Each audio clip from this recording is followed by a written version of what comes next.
Hi everyone, welcome to the ChackTok channel. Today we're going to look at a feature that helps you get potential customers from your events. When people use your photo booth at an event, they usually share their photos with friends or on social media. This creates a great opportunity for your service to get additional visibility after the event. With this feature, you can make your contact information public, so people can easily reach out to you if they are interested in your service. Let me show you how to set it up.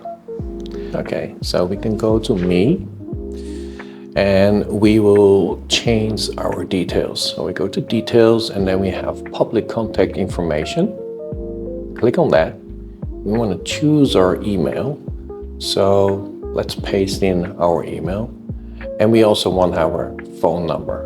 So we can type in any phone number we like. And then of course, you have to click Save.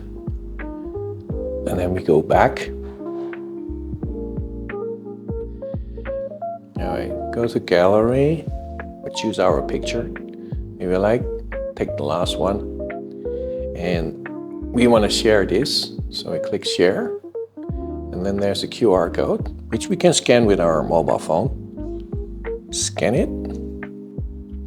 And the cool thing now is we have here a phone option. And if you click on it, you will see the phone number and you see the email address.